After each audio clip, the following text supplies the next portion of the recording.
Bonjour à toutes et à tous, je suis ravie de vous retrouver pour cette nouvelle saison Rencontre InsurTech, des interviews de fondateurs et de fondatrices d'InsurTech. J'ai le plaisir de recevoir aujourd'hui Nicolas Gonzalez. Donc vous êtes le CEO et le cofondateur de Fundvisory. Bonjour Nicolas, enchanté. Quels sont les points clés de votre parcours et que représente l'entrepreneuriat pour vous, Nicolas ? J'ai commencé par une formation de statisticien. Donc j'ai été ingénieur statisticien, puis rapidement j'ai noué avec la finance. J'ai commencé à la Banque Centrale Européenne, au service de recherche en statistique, et rapidement je suis devenu portfolio manager pour des fonds américains. J'ai ensuite commencé l'entrepreneuriat réellement en cofondant Scientific Beta, une plateforme avec l'EDEC Risk Institute à Nice. Et 3 ans plus tard, après un premier succès, on va dire un succès d'estime, un succès commercial aussi, j'ai cofondé Fundvisory avec Laurent Jomotte en 2015. Et donc Nicolas, comment est né votre projet ? Comment est-ce que cette idée de Fundvisory est venue ? On a constaté que l'expertise qu'on avait, qui était une expertise très institutionnelle à destination des fonds de pension, des sociétés de gestion, n'était pas accessible par des individus qui n'étaient pas éligibles à la banque privée. Et à l'époque, en 2015-2016, l'offre était une offre d'épargne intermédiaire, donc au niveau des banques, des CGP un petit peu. Il y avait quelques plateformes balbutiantes qui essayaient de faire de la désintermédiation, donc de la disruption d'épargne, mais c'était très limité. Et on a décidé de mettre Fundvisory à destination de ces épargnants-là par le biais de leurs banques, de leurs assureurs, mais on en reparlera. Quelle est votre proposition de valeur ? Aujourd'hui, Fundvisory, depuis le début, c'est un ensemble de logiciels, de plateformes SaaS qu'on propose aux institutionnels, donc aux grands groupes, les banques, les teneurs de compte en épargne salariale, on est très leader là-dessus, les assureurs aussi sur l'assurance vie, sur l'épargne individuelle, pour qu'eux-mêmes puissent proposer des profilages simplifiés, de l'allocation d'actifs, du reporting, à leurs épargnants directement sur leur plateforme. Ça, c'est notre proposition, on va dire, de valeur générale. Plus particulièrement, on a une proposition qui est assez unique en Europe.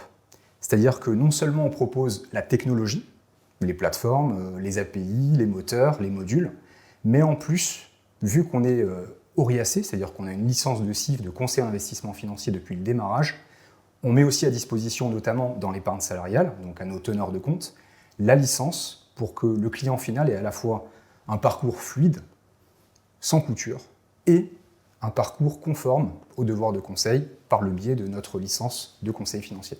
Merci beaucoup Nicolas. Quel est à présent votre cible de clients ? Est-ce que ce sont des clients en direct ? Je crois comprendre que c'est plutôt des clients, on va dire, intermédiaires. Et combien est-ce que vous visez de clients d'ici 3 ans ? Alors effectivement, depuis le début, notre conviction a été qu'on doit collaborer avec les assureurs et les institutionnels en général. Donc on est en ce qu'on appelle en B2B2C.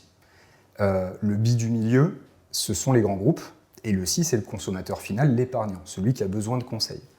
On a aujourd'hui, depuis le démarrage, contracté une vingtaine de grands comptes. On a à peu près 100 000 clients finaux qui transitent sur nos plateformes pour obtenir du conseil ou des services qui tournent autour du conseil. Et d'ici 3 ans, on a une ambition double. La première, c'est puisqu'aujourd'hui on n'opère qu'en France, de pouvoir exporter notre savoir-faire et notre plateforme qui est assez scalable techniquement à l'international. Donc on a 2 types de régions en tête, Europe et hors d'Europe. Et dans ces 2 régions, une verticale particulière, puisqu'aujourd'hui c'est très intéressant en termes de cible, c'est la partie Wealth Management, banque privée. Ça, c'est notre développement sur les 3 prochaines années. Comment est-ce que vous travaillez aujourd'hui avec l'ensemble de l'écosystème et en fait avec quelle grande famille d'acteurs ?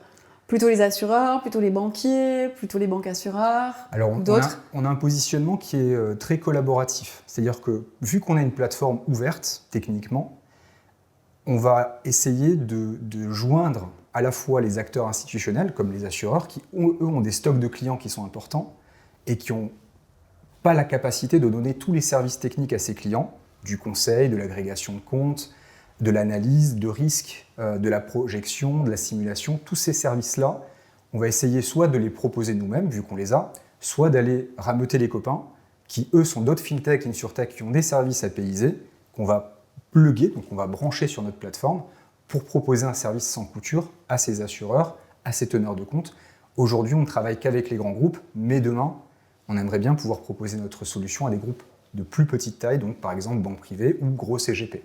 Quel est votre business model, votre modèle économique? C'est un sujet important encore plus aujourd'hui. Oui. Et est-ce que celui-ci a pu évoluer dans le temps? Et question, à quel moment, à quelle date est-ce que vous serez à l'équilibre? Alors, on peut parler au présent. On est déjà à l'équilibre depuis le début.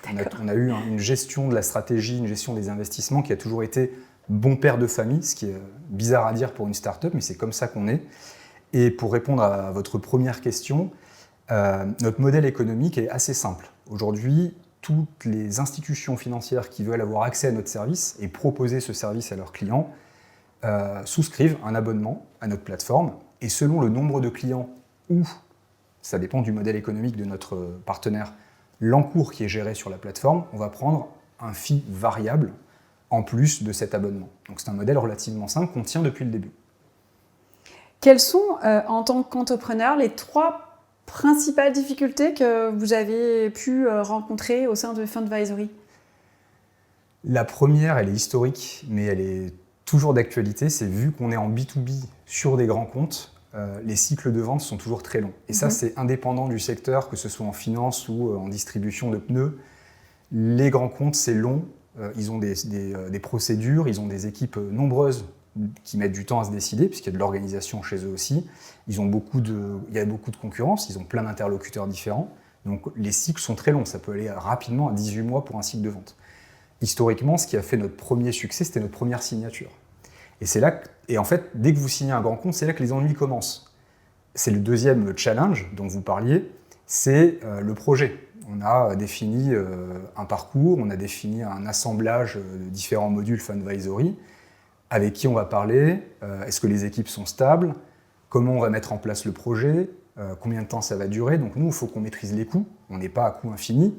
Il faut qu'on organise aussi le projet côté institutionnel, donc eux ils sont nombreux, ils sont moins agiles que nous par essence, par définition et par construction. Ça c'est un gros challenge. Et le troisième challenge pour une boîte comme la nôtre, et je pense pour plein de boîtes technologiques, ça n'a rien à voir avec nos clients, ça a à voir avec nos collaborateurs et nos salariés. On a envie que les salariés ne s'ennuient pas. On peut parler de rémunération, d'incitation, de plein de ce qu'on appelle des perks, donc des choses qui permettent aux salariés de se sentir bien, mais le principal sujet pour nous, c'est les sujets sur lesquels ils travaillent. Donc on essaie aussi de faire varier les sujets de recherche et développement pour intéresser les salariés à ne pas faire toujours la même chose. Et les collaborateurs sont plus heureux, on l'a remarqué, quand ils ont des sujets plus variés, plus intéressants, parfois plus challenging, pour qu'ils puissent progresser aussi dans leur carrière. Voilà. Après les difficultés, maintenant les facteurs clés de réussite, donc quels sont pour vous les 3 facteurs clés de réussite de Fundvisory? Ça c'est intéressant. Le premier, alors ça c'est hyper bateau, c'est le travail, on va dire, ou la ténacité, c'est-à-dire la capacité à tenir un projet de A à Z, de ne pas lâcher, de travailler à la conception jusqu'à la livraison du projet, que ce soit un projet interne ou un projet externe. Il y a toujours un truc à la fin. Si on travaille, on a toujours un résultat. Alors, parfois, ce n'est pas rémunérateur, mais au moins, ça marche. Et tout le monde est content. Et la deuxième, c'est un peu le pendant du travail, en tout cas du fait d'être tenace, c'est l'agilité, c'est la capacité à s'adapter. Si le modèle économique n'est pas bon, si la rentabilité n'est pas là, si philosophiquement ça ne marche plus, si le client n'est pas content, il faut pouvoir dire on modifie, parfois on arrête, ça nous est arrivé. Et troisièmement, c'est corrélé aussi à l'agilité, c'est la capacité d'écoute. Que disent nos clients? Est-ce que le client peut nous aider à améliorer notre produit? Donc écouter le client, c'est servir le produit, c'est servir la société. Et aussi l'écoute des collaborateurs et des associés. Des critiques, des idées, du challenge.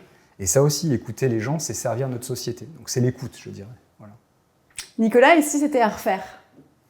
Si c'était à refaire. C'est tous les jours à refaire, en fait. On refait tout, quasiment tout. J'exagère un peu, mais on fait beaucoup de choses souvent. On se remet toujours en question, puisqu'on est très mobile. On est une petite société, comme beaucoup de startups. Du jour au lendemain, il peut y avoir des événements forts. Donc on refait le jeu, on refait le match tous les jours. On essaie de bien faire. Voilà. Si on prend un peu de hauteur, quelle est votre vision d'évolution du secteur de l'assurance au sens plus large et à l'intérieur de ce secteur, du rôle de l'InsurTech? Alors, je vais être un peu critique, mais j'ai l'impression depuis tout ce temps que le secteur de l'assurance, alors nous on travaille beaucoup avec l'assurance vie, mais on a le même constat côté non-vie, est trop lent à se réformer, à se développer, à se moderniser. Alors, cette inertie-là, c'est un défaut perçu de notre côté, puisque nous, on a besoin, en 2 semaines, d'avoir des réponses, de filer des propositions commerciales, de faire des devis. Nos interlocuteurs, qui sont les assureurs, mais aussi les autres groupes, les grands groupes, eux, ils ont des temps de vie et des temps de décision qui sont infiniment plus longs que nous. Nous, on est tout petits par rapport à eux. Donc c'est aussi une force pour eux. Ça leur permet d'avoir des visions plus stratégiques, plus longues. Ils ont des masses de clients importants, donc ils sont inertes par rapport à leur masse également. Ils ont des masses économiques, des contraintes légales, de conformité juridique énormes. Donc finalement, notre rôle, c'est d'être un petit peu, alors c'est comme ça qu'on le voit, c'est d'être un peu le satellite parmi d'autres satellites techniques, donc des modules intelligents, qui vont aider ces assureurs-là. On travaille par exemple avec nos actionnaires, comme la Massif. Ces assureurs-là vont pouvoir prendre des services, compléter leur offre de manière la plus agile possible, pour offrir quelque chose de complet, ou en tout cas de plus complet à leurs clients. C'est notre vision depuis le début. On a parlé à l'époque de modèles très atomisés, très modulaires, et ça s'est fait. Donc on a eu raison. En termes d'inspiration, parce que c'est important d'être inspiré quand on pilote une entreprise, quand on est entrepreneur, quelles sont les sociétés qui sont vos modèles? Plutôt des petites sociétés, des startups ou des insurtech? Si vous avez 2 ou 3 modèles en France ou ailleurs à nous partager. Dans la tech, on aime beaucoup une société depuis un moment et elle s'est développée très très vite, c'est Stripe. Donc c'est une société de paiement B2B, intermédiaire, qui permet, que ce soit des institutions ou des commerçants, d'avoir un système de paiement en ligne sans couture et rapide. Et on a été impressionné par la simplicité de la proposition qui l'a rendue très rapidement, mondialement scalable. Pour nous qui sommes sur une proposition, sur une verticale qui est plus complexe, c'est le conseil financier, il y a quand même plus de services, c'est plus niche que le paiement. Ça nous inspire et ça nous oblige parfois à faire attention à des projets ou à des décisions stratégiques qui nous pousseraient vers des choses beaucoup trop complexes. Voilà. Ça, c'est côté tech. Alors si je peux aussi caler une autre référence qui nous a inspiré depuis le tout début, c'est Salesforce. Le CRM cloud-based, qui a vraiment démocratisé le côté cloud finalement, qui est passé d'un logiciel à l'ancienne, puisqu'il date des années 90, à une plateforme ouverte où vous avez un App Store. C'est même le CEO de l'époque qui a inventé le mot App Store et dont il a fait le cadeau du mot App Store au créateur d'Apple. Et donc, il a créé cet App Store pour que d'autres participants, comme des robo-advisors, comme Funvisory, puissent s'intégrer et offrir aux commerciaux et à tous les collaborateurs d'une société utilisant Salesforce un service complet. Et ça nous a vachement inspiré. Une plateforme technique, des services connexes, un service complet. Racontez-moi à présent une anecdote en lien avec Funvisory. Il y en a beaucoup. Une anecdote cocasse qui date du début, du début, c'était en 2018-2019. On avait pas mal de call entrants sur la partie épargne salariale, donc on était un peu... On n'avait pas des équipes pléthoriques, donc on n'était pas beaucoup, on avait beaucoup de travail tous ensemble, on a encore beaucoup de travail. Et on avait une énorme réunion qui était prévue avec les décideurs de pas mal de sociétés d'épargne salariale qui étaient censées venir dans nos locaux. Et gérant parfaitement mon agenda et mon temps, comme toujours, j'avais complètement oublié. Donc j'étais allé faire du sport pour décompresser un peu. Mon directeur des opérations m'appelle en panique, me disant « Il y a 10 personnes qui nous attendent dans la salle de réunion, où es-tu » Je réalise que j'avais complètement oublié le meeting le plus important de l'année, parce que ça pouvait donner lieu à un super contrat. J'arrive en jogging, transpirant, et je me sens bien seul. Tout le monde me regarde halluciné, ils étaient tous en costard-cravate et tout. Et voilà. Mais alors, moment de solitude qui s'est soldé par un contrat quand même, on a signé. Donc ça veut dire que le produit a mieux parlé que moi, c'est bien. Alors depuis tout à l'heure, on parle de Funvisory, donc pourquoi, c'est un peu le dernier point, pourquoi avoir choisi ce nom pour votre InsurTech?